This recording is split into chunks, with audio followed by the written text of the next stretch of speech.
So I would like to take away that overwhelming feeling when it comes to caring for your green girls, so you can have a beautiful and thriving garden. Here's what you'll need in order to care for your plants: hand gardening tools, a bag of potting mix, pruning shears, a watering canister, gardening gloves, plant food sticks or liquid fertilizer, a spray bottle, organic insecticide, and a pot with drainage holes. One of the most important things that you need to do before you even step out into the nursery is know the lighting and temperature in your home. So if you are thinking about purchasing a plant, you need to find the correct space for that particular plant. So this is what you need to do when you are going into the nursery. The first thing that you would look out for is to make sure that your plant is healthy. So you would check under the leaves to see if there are any pests. You would also check for yellowing leaves. So that is a sign that your plant might be sickly. And then you'd also give it a gentle shake. This is just to make sure that the roots are steady and that you have a healthy growing plant.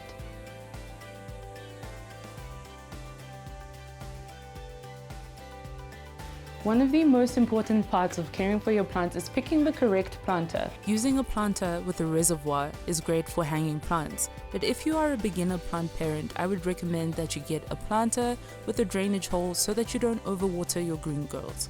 Now I've picked my plant at the nursery, I can see that this green girl is quite happy and healthy, but she is a bit root bound, meaning that I have some roots growing out of the drainage holes. So I know that it's time for repotting, just so that she can grow over the next year and I don't have to think about repotting her again. So this is when you can use your gardening gloves. I don't use them because I prefer to feel the soil in my hands.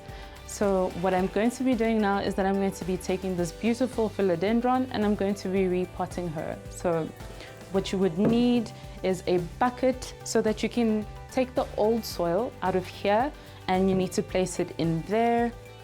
So you would need to squeeze the nursery pot a little bit just so that you can loosen the plant and it's easier to get her out. This is when you can actually see that there's quite a bit of roots, so this was actually the perfect time to repot her. Give her a gentle shake and also helps loosen the soil.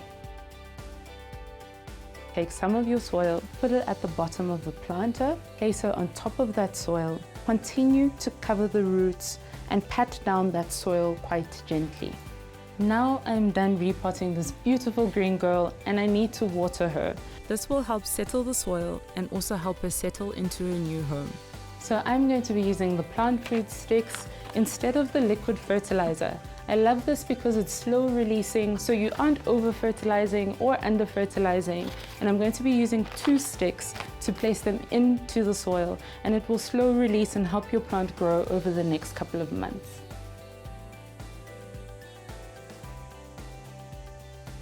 An organic fertilizer is better to use because it's not poisonous.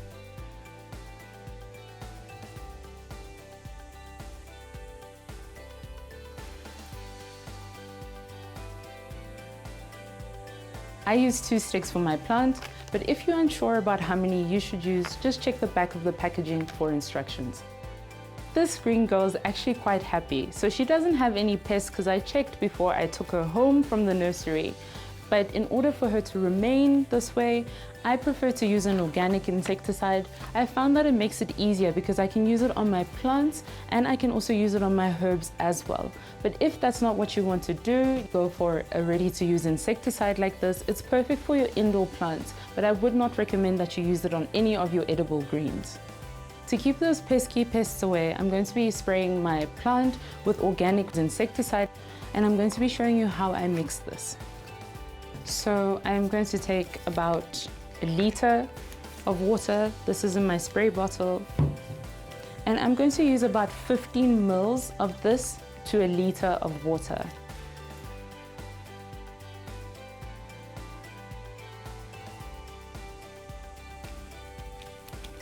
And then I will spray my plant, making sure to get under the leaves because that's where these little pests like to hide, and also on top of the soil for things like fungus gnats. Lighting is one of the most important things that helps your plant grow, so making sure that you place it in the right spot according to your specific plant instructions will help it thrive. All the products featured in this insert can be found at your local builders or online. For more inserts like these, visit our website. Get to Builders, get it done.